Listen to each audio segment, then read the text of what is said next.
All right, it's 6:30. We do have a quorum, so if everyone is ready, we'll get started. Yeah. All right, I have my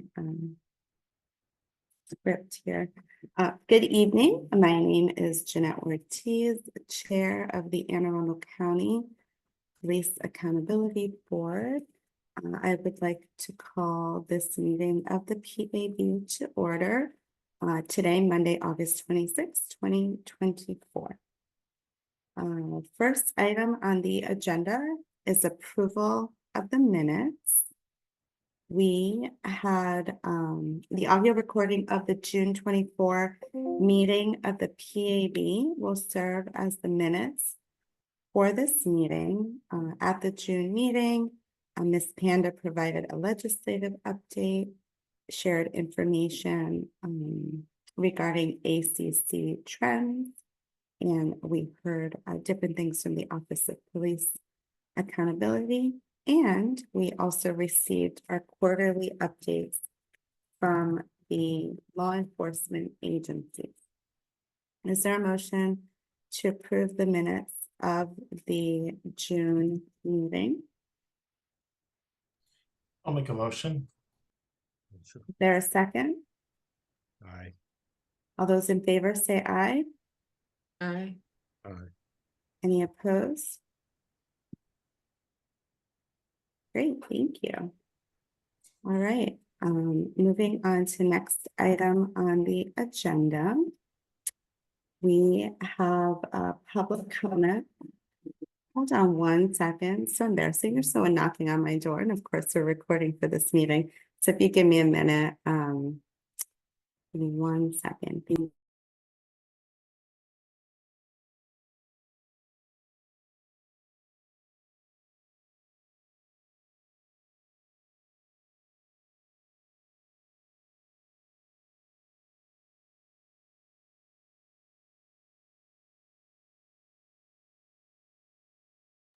Thank you for the patience. I guess there's a first time for everything when we're doing virtual meetings. That's never happened before, so my apologies.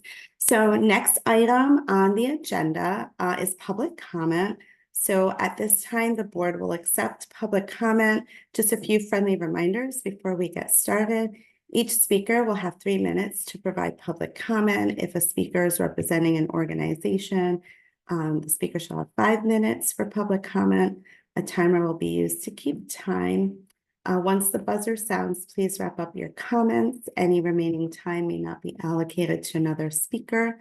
We ask that all comments remain civil and appropriate for the audiences watching the meeting.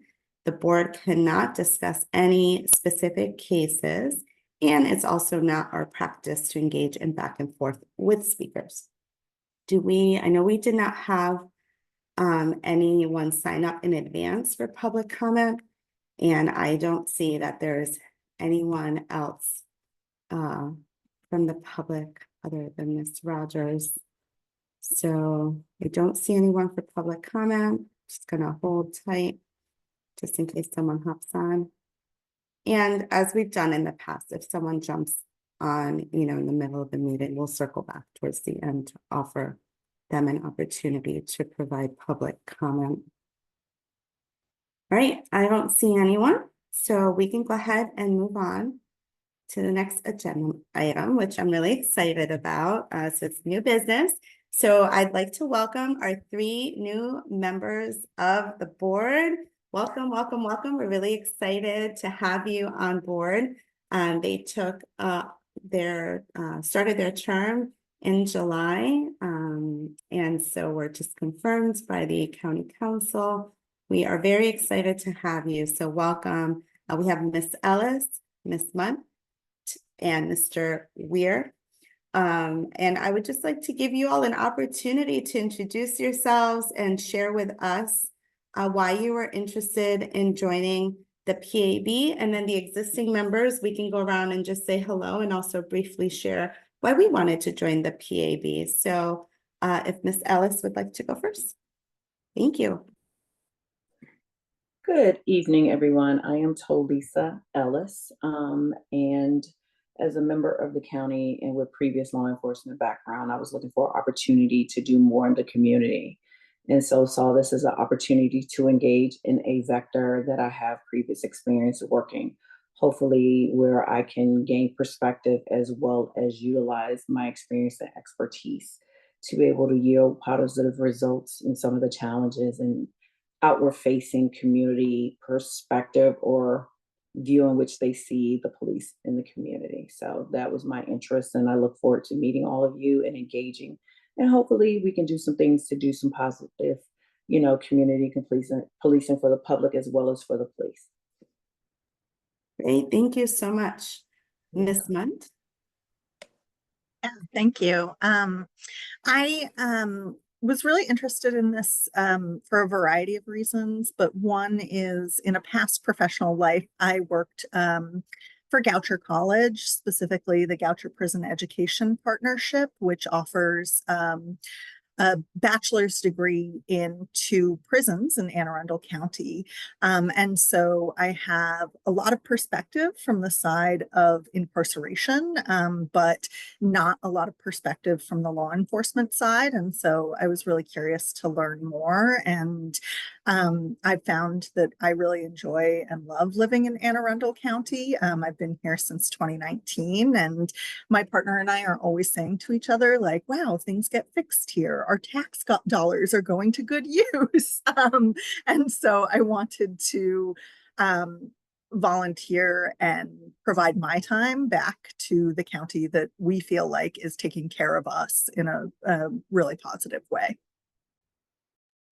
Great, thank you. And Jennifer will actually be my appointee on the administrative charging committee as well. So she's doing double duty. So thank you in advance, because we know that they are busy and do some really great work, but you have wonderful folks on the charging committee, and you also have Miss Panda and Miss Rogers that will certainly guide you through that process. So thank you for taking on that role. And then Mr. Weir.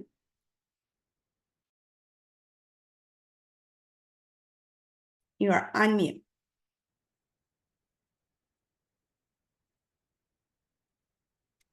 Sorry, there you go. There we go. Okay. My name is Dave Weir. I'm a retired police officer. I worked as a municipal officer for 22 years in Prince George's County, in the last 8 for a state agency in Baltimore City. The reason why I wanted to get involved is because I felt that only someone who has actually been out in the street and actually done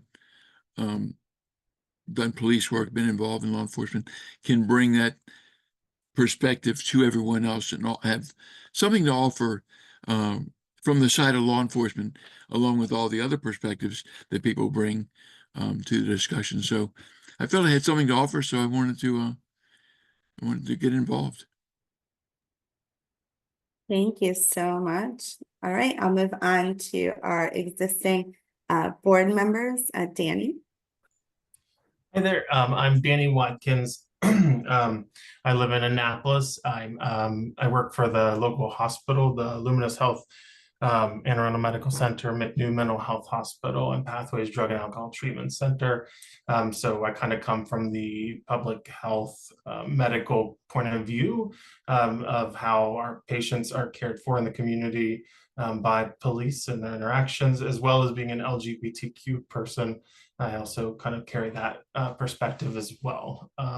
And I really enjoyed the work we've done here. I've been here for, I guess, it's 2 years now, because people are moving off. So I have 1 more year to go. But it's a really great group, and I feel like we do a lot of really good things for the community. Nice to meet you and welcome. Thanks, Danny. We'll go to Sean. Welcome, everyone. I am Shawn Ashworth, and I work for Anne Arundel County Public Schools. I work in the Office of Safe and Orderly, and in that role, I do a whole lot of everything and not a whole lot of nothing. But I'm involved with investigations, discipline investigations, Title IX investigations, and then just school support of principals. And I am happy to see new faces, and great for joining us. And Jennifer, thank you for taking that role, that extra role. I was trying to convince Sean, but he was not a taker. All right, Sharon. Hi, everybody, and welcome to the new faces. We are so happy to have you. I am with the Department of Justice, and I had an opportunity to work on the Commission on Law Enforcement and the Administration of Justice, which did a lot of research around law enforcement and a variety of topics pertaining to law enforcement. So when the opportunity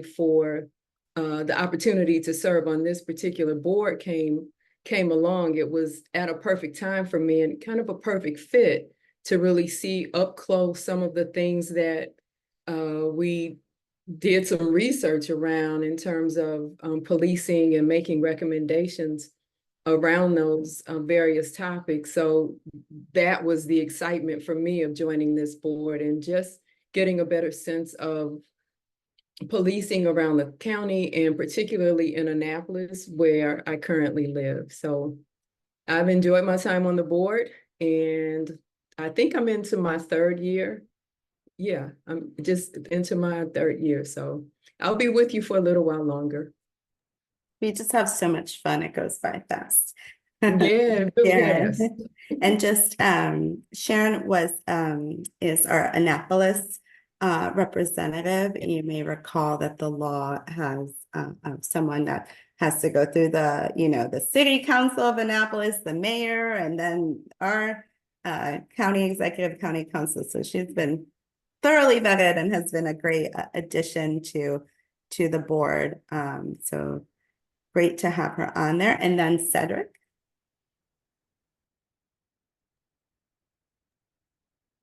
Good evening, Cedric Johnson. My background is in retired law enforcement from Atlanta Police. I currently work in transportation security. Transportation security, we're big on law enforcement and partnerships, and we're big on customer service, treating individuals the way they deserve to be treated. So we're big on training, and training only works if you apply your training every day on your job. So I wanted to serve the community. My background I think, was a perfect fit, and I want to hopefully make a difference in this capacity. And really, that's any questions for me and Jennifer. Thank you, thank you, thank you. Yes, also tried to convince Cedric. And we don't want to scare you. No, it's great work. You'll be busy, but it's great work. We gave her the full background. So and then I'm Jeanette Ortiz. I'm the chair. I'm an attorney. My background is in legislative policy, government affairs, K through 12 education, higher education. I work, closely with the General Assembly and Maryland state government in my day job and have been doing so for almost 20 years. It's gonna be my 20th legislative session coming up in January. So I bring kind of that legal and legislative perspective. Also just very interested in this issue. While it was not something I was working on in my day job, when the General Assembly was having its work group to consider police accountability in the state and just deciding what they wanted to do as far as making any sort of legal legislative changes. I followed it very closely, lots of work group meetings and a report, etc., the committee debates. So I was just very personally interested in the issue. I think I've had a good personal and professional perspective. I have law enforcement in my family. I've also had family that have had not positive law enforcement experiences and everywhere in between, right? And so I think I have a kind of a interesting, well-rounded view of the issue and just on the government and legislative side. And also being an Afro-Latina, having that perspective, I thought was very important to have on the board. So I'm excited to have our new members, our current members. We do some good work here, and we look forward to welcoming you and putting you to work and hearing your ideas and your perspectives. And I hope that the way I've run this board, folks feel comfortable sharing their perspectives and their ideas, whether in a meeting or behind, sending me an email, calling me, shooting me a text, and we are, open to everyone's ideas and thoughts. And, the goal is to really just do our work as in accordance with the law and, and do our part faithfully. And so, that's what we're here to do. Our meetings, you may see, the first year we met, I don't know, like more than a dozen times, because we met as a board every month, but then also we had trainings that we had to do, and you'll be doing those as well, separately if you haven't already done them. So we had lots of meetings and just sort of, getting ourselves acquainted with the new law. And, having a report due in December when we were just seated in July, was a lot of heavy lifting, if you will. And so we kind of cut back to do like the first and second month of the quarter and then have the third month off. The first month off and have the second and third month of the quarter. So we meet 8 times. We have done some in person. We've done primarily virtual, obviously, with new membership, folks have ideas about that, certainly reach out. We're open to doing hybrid as well. The in-person meetings weren't really as well attended as we were hoping for, but certainly we can always try new things. And so every quarter, in accordance with the law, the law enforcement agencies report to us on, what they've been seeing as far as complaints. And because we're fairly new, not a whole lot as far as trends until recently. So we're starting to now see those trends from the agencies and also from the ACC. So Ms. Panda, when she gives her updates to the board, she shares that information with us as well. And we'll have, I think we're looking to have someone from the ACC, possibly the chair, come in the near future to kind of, share updates on the hard work that they've been doing. And now that we have Jennifer, who replaced Sarah, it's great to have a member of the PAB on the ACC because you get both of those perspectives. Any questions from anyone, new members, current members? No? Okay. All right. So we'll move on to the next item under new business. So we have an annual report, which I mentioned. The law requires us, all of the PABs, to submit an annual report by, I believe it's by December 31st, to their county council. We as a board opted to share it with the, with the county executive county council, but we've also opted to share it with our Anne Arundel County delegation and also the 2 committees that were the lead committees on this issue, and on police reform and law enforcement issues. And so we make sure we send that out. We've done 2 reports. And so the 2024 report is due this year. So I just wanted to bring that to your attention because it does come upon us quickly, that December date. And I can't recall if Jen already sent out the 23 report, but we'll just send it out to everyone. The most recent report, if you haven't had a chance to review it, please take a look at it. Some of it will stay somewhat the same, right? It's just talking about the meetings that we've had, the topics that we've discussed, that sort of thing. Now that we've had more cases and the ACC has reviewed and adjudicated some cases, we are seeing, we'll probably be able to speak to a little bit more to those trends that I mentioned earlier. So looking forward to doing that, and Ms. Panda and Ms. Rogers help with that information, collecting all that data from the ACC and the reports that we receive from the agencies. And then we have what I consider to be, to me, almost like the most important section of the report is like our recommendations. You'll see we have lots of recommendations. Some would require statutory changes, and some are just administrative things. This past year, we included like we reiterated the recommendations from our first report, our inaugural report, I suppose. And so we included those. So again, take a look at those in particular. If you have any ideas as to the recommendations, if you have ideas on new recommendations, we have a few folks here with law enforcement background, and that's incredibly helpful as well. We had two of our former members also have law enforcement background, and that was very helpful.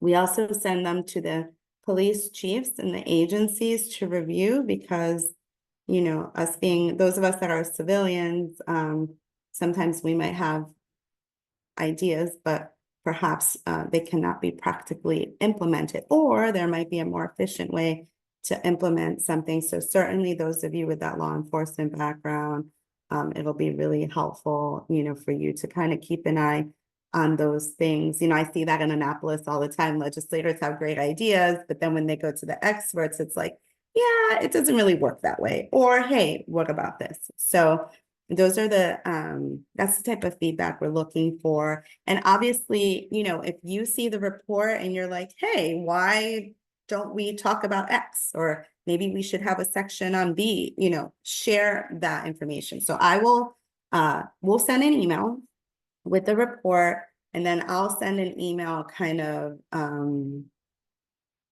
I'll do like a red line through the existing report with Miss Panda, and then we'll send that to you for review. But certainly if you have any feedback at any time, feel free to send that along. And so I think the goal is I can't remember, Moya, did we say to adopt it in the November meeting, right? Yes, and then vote on it in December. Yeah, Correct. right. So review it and kind of have that in that final place in November. But if we have to make any tweaks, it gives us a month or a little bit less because we do our meetings a week earlier in December because of the holidays. It'll give us time to do that, and then we're able to send it off as we are required to do.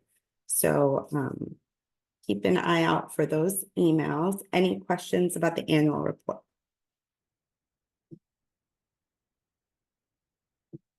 And Jen doesn't like to be, you know, doesn't like us to say nice things about her, but she's the one that she formats the whole report. She's the visionary as far as, you know, how it looks and the formatting and everything. So she does a really wonderful job with that. So thank you, Jen, for all the work that you do with the report. Madam Chair, Yeah. as in the past, if I'm remembering correctly, you'll send that to us to review, look, Yes. feedback, and okay. Absolutely. Yeah, absolutely. We'll send it. We'll send like a red line. I think Jen just sent the report, the 23 report.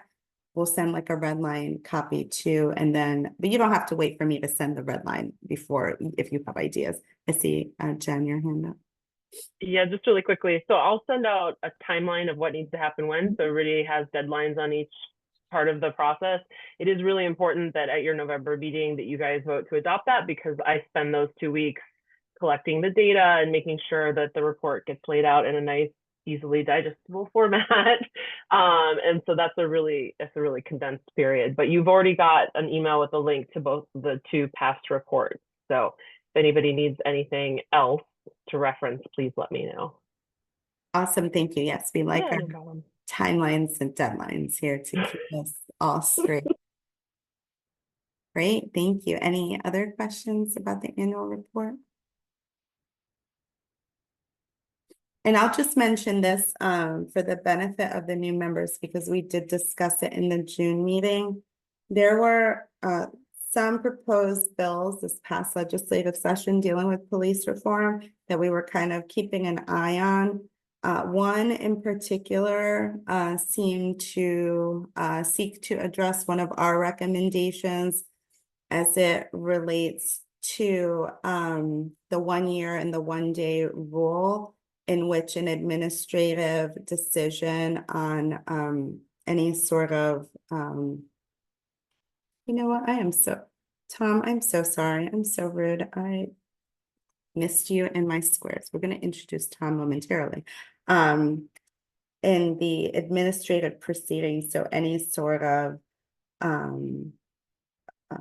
consequences or any sort of, oh my gosh, I can't think this evening, any consequences that are imposed or punishment, if you will, on officer for any police misconduct has to be done within 1 year and a day. However, in situations where an officer is also charged with a criminal offense, as we all know, that's hardly ever resolved within 1 year and a day. And so the concern that has arisen regarding that issue is the fact that, you don't want to, what if nothing happens criminally, because you may have someone, found not guilty in or charges dropped, but still have some administrative violations, right, as it relates to police misconduct from a administrative, civil matter, then, an agency would not be able to do anything. So there's a former, or he's a current officer, who's a senator who had legislation, but it passed out of the Senate and didn't make it out of the House. The House committee had lots of questions. And so we talked about at the last meeting, like, hey, is that something that we're interested in perhaps, supporting, submitting, letter of support, et cetera, as a board. And so certainly, that's something I was going to reach out to the senator just to see kind of where he thought things were going, kind of get an idea of the legislation, share it with you all if he plans on reintroducing it, if it's amended in any way, get some feedback. And then, going into the 25 session, if there's legislation and Moya tracks those for us that we feel like align with our recommendations, and we certainly can submit a letter, or if someone wanted to testify, we have that option. So just an FYI there. I am so sorry, Mr. Tom Mitchell, our attorney, who is here helping us with all of the legal questions and things that come up, so whether it's this, right, like legislation, bills that are proposed, or, cases or things that come our way, or questions that we have with our oversight authority, et cetera. He is the one that answers everything for us and has been so incredibly helpful. So thank you, thank you. My apologies for not recognizing you earlier. So between Tom, Moya, and Jen, we have really great partners in helping us, fulfill our roles on this community. And so they are incredibly helpful and have always answered all of my questions and other member questions that have come up. So certainly they are a resource for us as we move forward with our work. And so so the legislative session, we'll keep an eye on those. A lot pre-filed bills are bills that are kind of introduced early, and we get kind of a heads up of, hey, this is what's coming. They tend to drop in December. So they're back in the day, there were like a few dozen, now there's like a few hundred that get dropped early. So we'll have a chance, I look at that for my day job anyway. So whenever I see things that kind of stand out, I'm like, oh, we'll track this separately. But we'll keep an eye on that. And we also have one of the members of our delegation, Delegate Sandy Bartlett, is the vice chair of the House Judiciary Committee that handles all the law enforcement policy bills. So that's, someone in our delegation that could be, a partner on things that we think may require some legislative changes. And related to that, I've met with chairs from around the county. There was a statewide PAB ACC forum earlier this year. And so we're hearing a lot of the same things, like the sort of the suggestions that we have to help the law be more efficient, or help us address, little things or some concerns that we have, or the ACC has brought to our attention, are things that we're hearing around the state. So they're not unique to Anne Arundel. So certainly more voices and more support for any changes, the better. That will catch more, the attention of legislators. Any questions on the legislative session, potential, input on legislation? All right. And I know it seems early because it's August, but the fall flies by, and sometimes we're hearing things, Ms. Panda and I, when we're out and about, from legislators, so it's just good to, just give everyone a heads up on what maybe, on the horizon.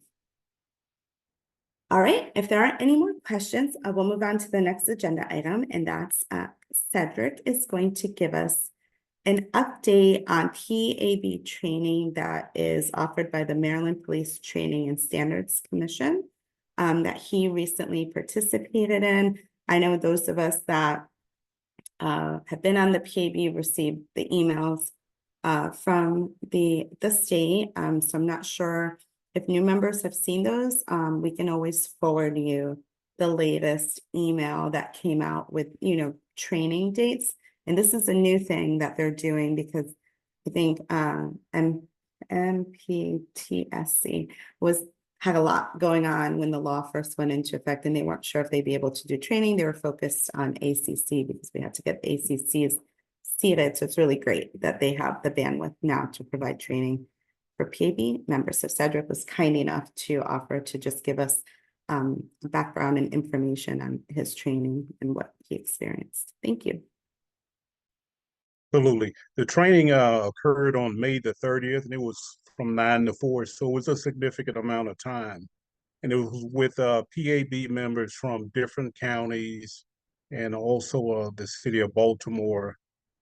We had probably 20 participants in that training session, and it covered the Model Uniform Disciplinary Matrix. That was one topic that really everything else fell under that particular topic, and it went over the general provisions, the procedures. They covered the types of discipline, the categories from A to F category. And it also covered a couple of things, multiple violation categories, special circumstance violations. And what was so beneficial to me was the actually being in the setting with different PAB members from across the state of Maryland. You can compare and contrast the way that business is being conducted from the different locations. Although the law is the same, it may be administered slightly different from jurisdiction to jurisdiction. Also, it covered the year and a day rules, some of the sticking points that are out there right now that are really hot topics. It discussed the roles and responsibilities of each important component in this process. It discussed the Police Accountability Board, the state laws governing the PABs. It covered the law enforcement agencies, and it also covered the unique aspect of the state law enforcement partners. They may not be they don't fall under a PAB. They have an ACC, Administrative Charging Committee, but they don't have a PAB. All the other locations do fall under PAB authority. And they covered the ACC, the Administrative Charging Committee. And it covered the processes if an officer is charged, if they are not charged, the processes that must be followed to comply with the ACC requirements. And it covered the trial board. What is the purpose of the trial board? How do we get to the point where we actually need to use the due process of a trial board? And the final say, really, you have the ability to go to a circuit court for adjudications if you do not agree with the trial board outcome. So it covered the entire process and focused on the key components of being successful with this new state law, with the PAB, the ACC, and the trial board. So it was really a great opportunity, especially if you're new, and you could get on the ground experience from your peers, your partners. And my takeaway was not only the being in the room and listening to subject matter experts, but I did take some notes that I thought was really, really great about this training opportunity. When you get the training from the training commission, they oversee the training for all of the law enforcement agencies in the state of Maryland, the minimum standards. So they're going to have a good idea of what law enforcement should be doing in these different areas of that we're looking at.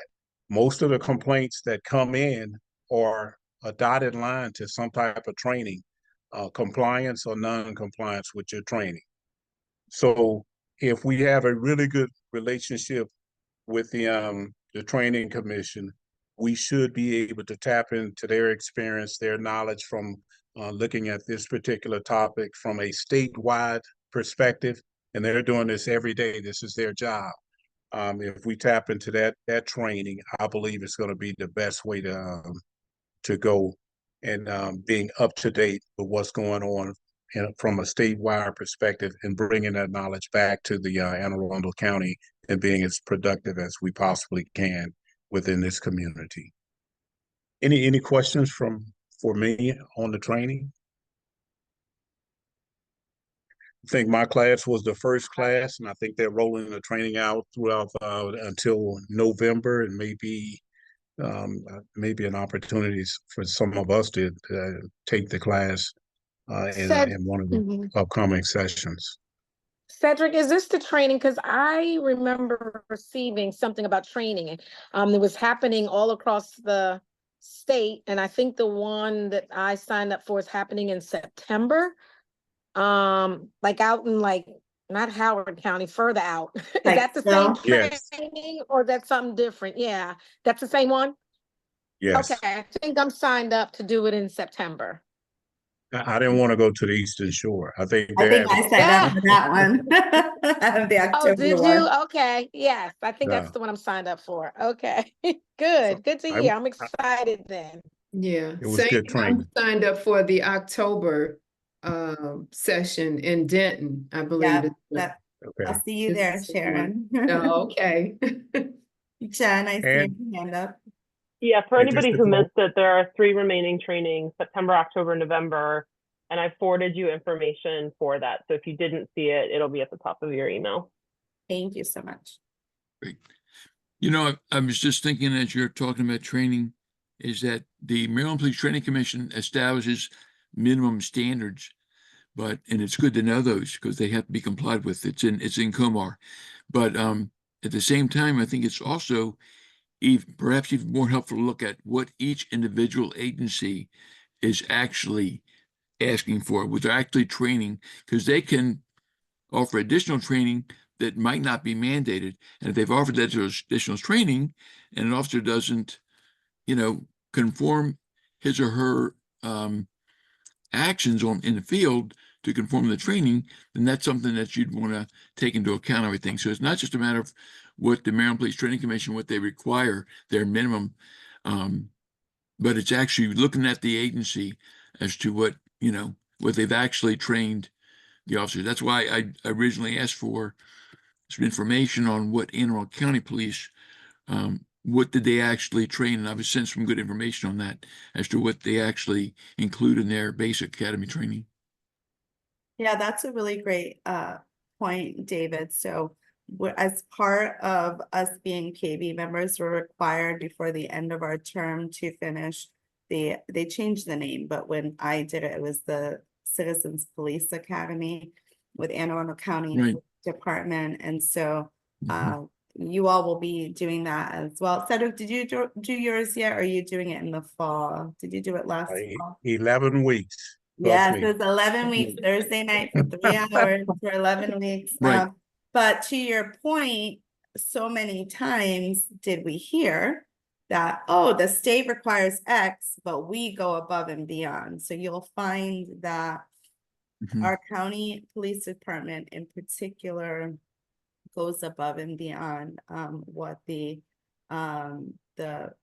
state is requirement or the standards that they set forth. Mhm. And they also collaborate with our other law enforcement agencies in the county, whether, to provide them training as well. Mhm. So, I felt really good about where our agencies are and the training, that they're receiving. And it was just nice to hear that, like, over and over again, you know, that they went Great. above and beyond what the state requires. So that is a good point, right? Because if you have an agency that has even more higher expectations of their officers, those are the types of things that, you know, the ACC certainly looks at when they're looking at cases.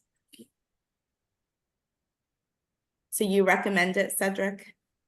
Definitely, and Dave was right on point. The Anne Arundel County, the Citizens Police Academy, they may have changed the name. It was obvious to me that they mostly exceed all of the minimum requirements, and they require an additional training that the state of Maryland may not even require. So Anne Arundel County they're pretty impressive from my experience with being with them in Citizens Academy and learning in this setting. It was obvious this county exceeds what's required. Great, thank you so much for your perspective. Thank you so much for being willing to share your experience with the training. As Jen mentioned, she just forwarded the dates, you know, and if you're able to sign up, certainly, you know, do so, and let Jen and Moya know that you've signed up for the training. And you know, hopefully though, if you're not able to this year, they'll hopefully have some dates in 2025, but really looking forward to doing the training. Any additional questions about this training opportunity, or any other questions for Cedric? No? All right, we'll move on to the next item on the agenda is an update from the Office of Police Accountability. Ms. Panda will provide that update. Thank you. Thank you, Ms. Ortiz. Welcome again to all the new members. Obviously, Jen and I had the pleasure of meeting you all before today. So we're just so excited that you have jumped on in and asked all these poignant questions, and just so excited to have a complimentary group of people together again. As Jeanette mentioned, we do have, the PAB members have the opportunity to do annual ride-alongs. They did rename the Citizens Police Academy to Community Police Academy, so the new members will have the opportunity to attend those 11 weeks training. I attended it with Cedric, and it was just an wonderful opportunity. You go from they show you how to stop the bleed, see the K9 unit, how they conduct traffic stops, what weapons are used, simulations, how they do their trainings. It's just a wonderful experience. And, you know, you think 11 weeks, oh my gosh, but it actually flew by pretty quickly. And all the information was just top notch, and they really put a lot of care and effort into this training for the community. So obviously it's a requirement for being on the PAB, but you will get a lot out of it as well. So also the annual ride along, if you have not signed up yet for any of the 5 agencies, you know, please get on that to do before the December term is for December. Last Wednesday, Jen sent out a lot of documents with a lot of data with what the ACC has been up to. I'm not going to go through that data. It's not obviously ready yet for public consumption, but I want to let you know that she did send outcome summary by charge that the cases are sent by the ACC. She did send the ACC disciplinary recommendations. She sent data regarding cases received per agency. She's also sent breakdowns of the type of charges that were brought. She's even sent data regarding the total cases referred to the ACC since they started hearing cases. So if you had not had the opportunity to review that, please review that, because those are the type of data that you will see in the annual report. And this is what more than likely we're just going to be adding to it from December 1st of last year until at the end of this year as well. So if there's information that you see in those data points that you want to say, hey, why don't we look at this, or how can we change this format, or what have you, it's good for you to tell us now so we can adjust and make sure the annual report is what you all want us to provide to the public. Again, if you have any questions, just send Jen and I an email, and CC Jeanette as well, so she's on top of it with any changes or anything you want to see or something you don't understand in the data. let us know, because we want to make sure it's easily understandable, and that everything that we want the public to see, transparency obviously is key. So we want to make sure everything that we have, we're turning over and that it's appropriate and it tracks exactly what we're seeing what the ACC is doing. So Cedric made a great point with these PAB trainings. I'll actually be attending the September training, and the disciplinary matrix is really important for you all to understand. Obviously in the ACC training, they've did a whole entire week training. They've been doing the cases, so they understand the disciplinary matrix. So when you all are looking at the data, you might say, well, what does this mean? A level 1 or a level B in first offense, second offense, what does this mean? The disciplinary matrix will really help you understand how the ACC is determining their cases. So if you do have I'm so happy to hear that you all are signing up for these trainings, because it really helps understand the data that was just sent to you last week by Jen. And just a reminder, on a quarterly basis, the law does require that you all do review the ACC determinations, and that's what Jen has provided to you last week. So please, can't stress enough, please review that data and provide us with feedback on the data that you've received. And that's all that I had today. I want a quick shout out to Jennifer Munt. She has been on the ACC and she's been diligent in reviewing all of these cases. We told her it was going to be a lot of work, and she's really just jumped on in.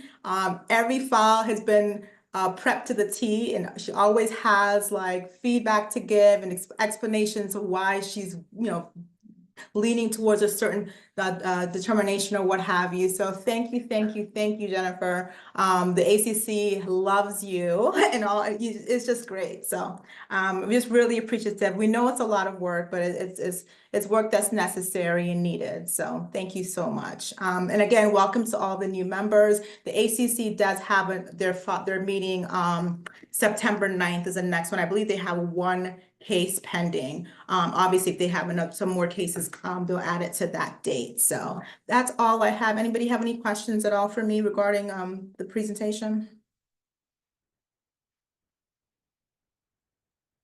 Right, thank you. Thanks, Moya. That was super helpful. But yes, Jen will send us the ACC, kind of where the cases are from each of the agencies on a quarterly basis for our review. And so, it's really important if you have any questions, certainly, let Moya and myself know. We were able to get to a format where all the agencies could, share the information that we were seeking, as but a reminder for the public, individuals may file a complaint of police misconduct via 2 ways: directly to us through our portal. We have an online portal on the website, on our website, or to the agency directly. And so, we see when folks submit it through our portal, we're required within 3 days to forward that to the appropriate agency. And per county law, the agencies are supposed to share information with us as well. And so, we worked with the agencies to come to a format in which they could be sharing that information that goes directly to them and not to us, so that, we were getting adequate information to be able to really look at, trends and things of that nature. And then, of course, what the ACC reports out. So thank you both, for you and Jen, for sharing all of that information. It's really helpful to be able to see, and it's nice to finally start seeing, trends and numbers and things that we can kind of compare year to year. So thank you. Any questions for Ms. Panda? No? Okay. All right. Any questions? Because we're getting here to the end of the agenda. Any questions about, just PAB,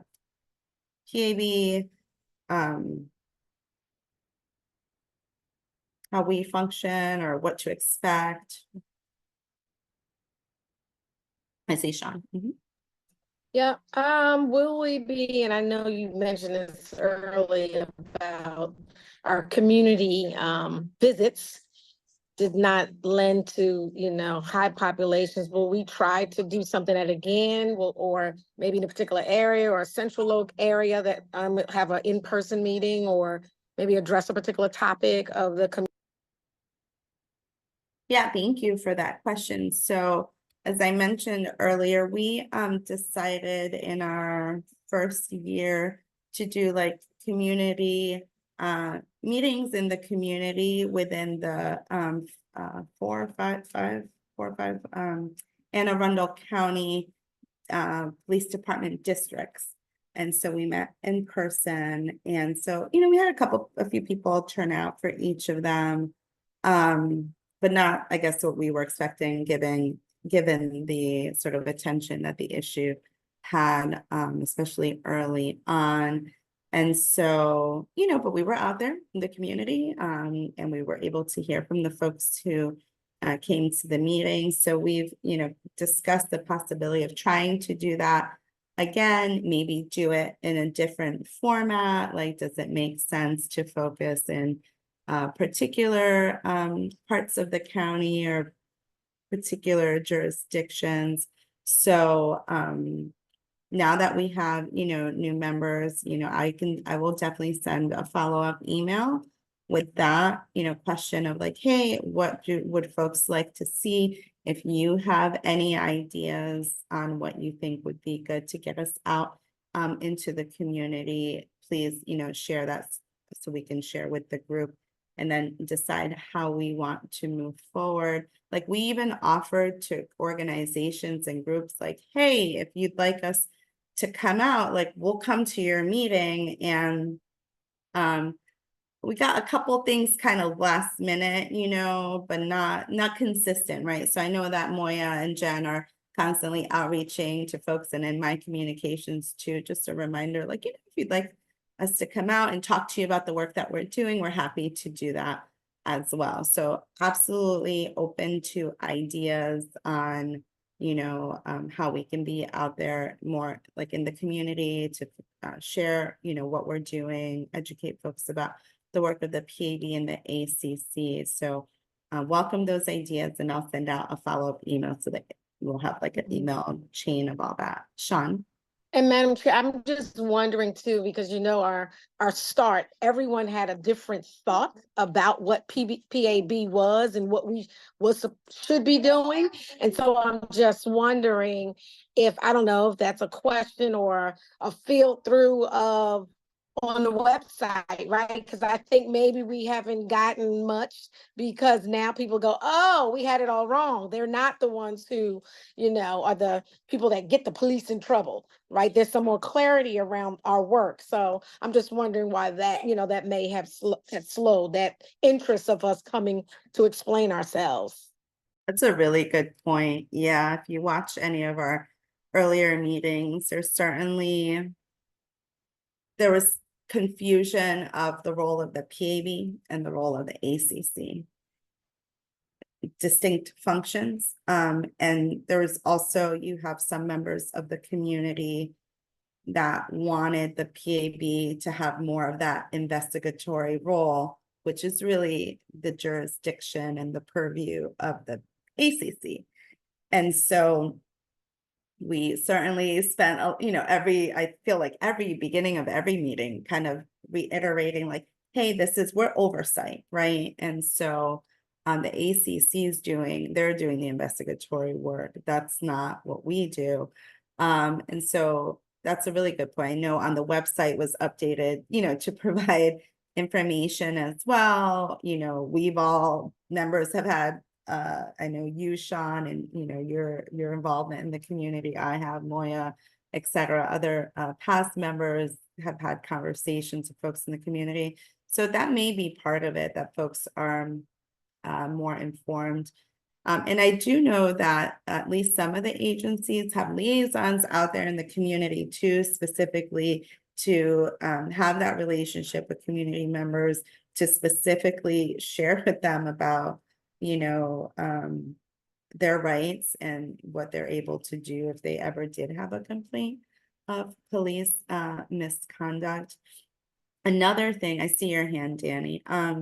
I wanted to point out, since we're talking about the community, we've also invited folks from the community, different organizations, to speak to the board and share, you know, their perspective on police accountability. And, you know, so we've had folks from NAMI, you know, the NAACP, Caucus of African American Leaders, and different groups that have come and spoken to us. So we're always looking. That's another thing I wanted to share. And I'll put this all in an email for ideas. If you have certain, you know, organizations in the community that you think would be good to give them an opportunity to speak, you know, to present before the board, that's something we can certainly consider as a board, and just give folks, you know, some time to just talk to us. Danny, I see your hand. I just had a thought while we were talking here, just about, you know, there's the Juneteenth parade in Annapolis with usually there's you know, tents and places you can kind of share information, as well as the Pride parade. And we never really thought about it before, but it might be a good place for us to have some information, and maybe we could even get some of the police leaders to be there with us too. You know what I mean? Like you said, that just to kind of show that this isn't, you know, us versus them. It's we want you to be safe, and this is a method we have to do it. I don't know, I just thought about it when you were talking there. It might be easier to go to where the people are versus get them to come to us there. Yeah, it's a really good idea, actually. And I know we have different parades, so that's maybe something that we can talk to Moya's colleagues in the county executive's office and the community folks that, you know, sometimes have tables set up, just sharing information. That might be a good idea. I know Jen had created like a QR code too, in a document. So that's something that we can, that's a possibility. I like that idea. And so if we have things that are going on in the county, you know, that the county's already has a presence, perhaps, you know, a couple of us can volunteer to have information for the community. Thank you, Danny. I'd be happy to do it too. Yes, people will wander up to the tent and not have a clue who you are, but at least, you know, you can explain what it is to them. I know I do it with the hospital. Sometimes I just didn't do it this year, but it's just easy way to capture people and teach them. Yeah, that's a good idea. And you have such great turnout. I feel like anytime we have a parade in Arundel and Annapolis, you know, there's just such great turnout from around the county. So you're hitting folks from all over the county. Yeah. Any other Question about training. Yeah. Do we get any feedback concerning in-service training? Because training it starts at the academy, but once a year they have in-service training. Do we get any feedback on that? And as well as that, roll call training. I know as patrol sergeant, sergeants that I've worked for, and then when I became a sergeant, the same thing. I would put together some training for roll call. Like if the Supreme Court came out with a recent decision, I'd make a copy of the decision, hand it out to the squad members, and go over it as part of roll call. Do we get any kind of feedback as to what kind of additional training is going on, like roll call training and in-service training? So we haven't asked specifically for that.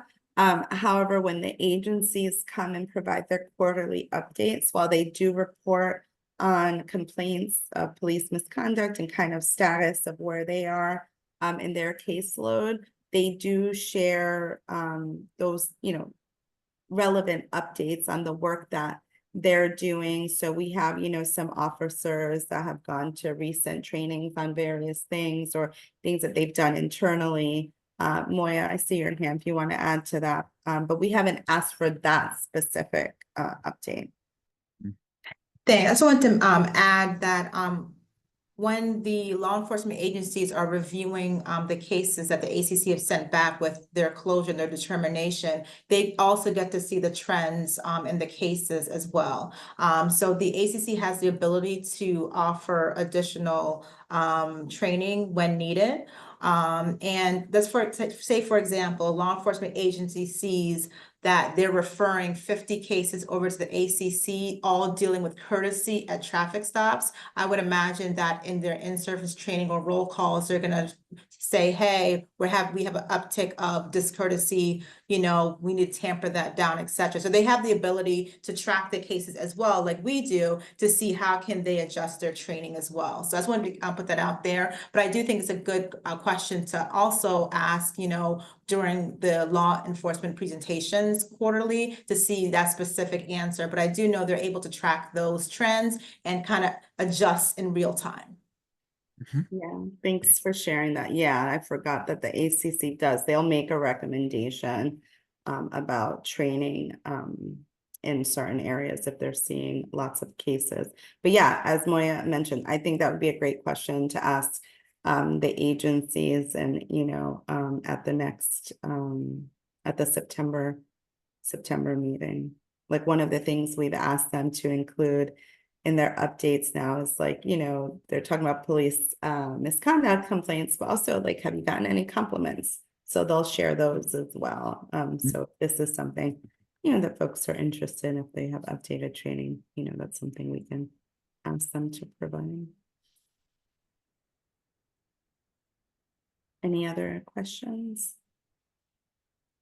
All right, anything else from you? Oh, I see Cedric, yeah. One other thought for consideration. I do know that the Anne Arundel Crisis Response Team, they handle a host of different mental health, homelessness, people experiencing homelessness, and substance abuse, the challenges throughout the county. They could probably would be a great point of contact to occasionally come and brief us on different challenges that they see out in the county. They're going to have a perspective from all of the different the 4 quadrants, north, south, east, and west, and they'll be able to give us some different information and cover some of the challenges that we're having with the community that's suffering and with those issues. So if we could pay close attention to what they're doing and what they're advising us, I think that'd be a really good thing for us to pay attention to. Thanks, Cedric, for mentioning them. Yes, we have a top-notch crisis response team. They've won like international awards, and we actually did invite them early on in the PAB. Within our first year, they did provide an update and provided so much great information on the work that they're doing and how, and you know, Anne Arundel County Police Department has officers that are specially trained to work with the CRT folks in handling certain cases and calls. And they have, you know, officers that are kind of assigned to the CRT staff, and they work very collaboratively. So we were able to hear about that. But to your point, Cedric, given the work that they're doing, you know, maybe it's time to have them come out again since we're going into our 3rd year and we have so many new members. That's a good idea. And they do touch, and I don't know if they did a presentation at the Community Policing Academy. Did I get it right? But they were able to talk about, like, there was one particular individual that they worked with that just really like turned his life around. It was just really beautiful, the work that they're doing and how they stay in touch with folks in the community and, like, you know, have these relationships that they form with people that they've come across and have, you know, assisted. So yeah, that's a good point. Any other questions or comments? All right, so we're here towards the end of the meeting. So a couple of just administrative announcements. Please check your emails. We recommend checking them at least once a week as we may get information from Jen or Moya, etc. And especially now, I'll be sending emails out, you know, following up on some of the things that we talked about this evening. Jen has already been on it and sent us a couple of emails tonight. So please make sure you check your emails on a regular basis. And, you know, any questions or anything that may come up or anything you think about after the meeting, feel free to reach out. Don't at any time.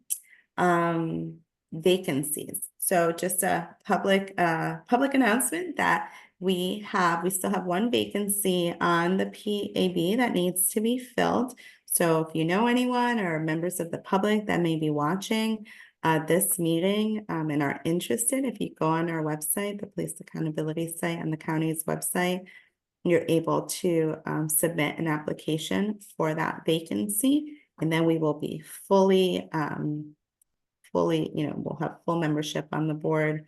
And then we have an upcoming vacancy on the administrative charging committee. Hopefully our comments haven't scared anyone from the public. Jennifer's still smiling, so not too bad. That definitely, you know, is has more time commitment, if you will, but that information also will be found on our website. And so, and if anyone's interested and has any questions, please feel free to reach out to, you know, myself, Moya, Jen, about the opportunities, and we're happy to answer any questions. I wanted to put that out there. Our next meeting is September 23rd, Monday, September 23rd. It'll be the quarterly updates from the agencies. So that will go a little bit longer. The first ones were very long because we had so much, and I think folks were all trying to figure it out, but we'll get some good information. You'll have opportunities, an opportunity to ask the agencies any questions that you may have. Any other announcements? Did I miss anything, Moya? Good, okay. All right, well, if there are no other questions or comments, we are at the end of the meeting. Is there a motion to adjourn the meeting? So moved. Is there a second?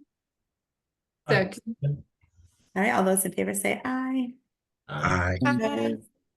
All right, thank you so much. Welcome again to our new members, and we will see you in September. Thank you. Have a good evening. This Thank you. meeting. Have a good evening.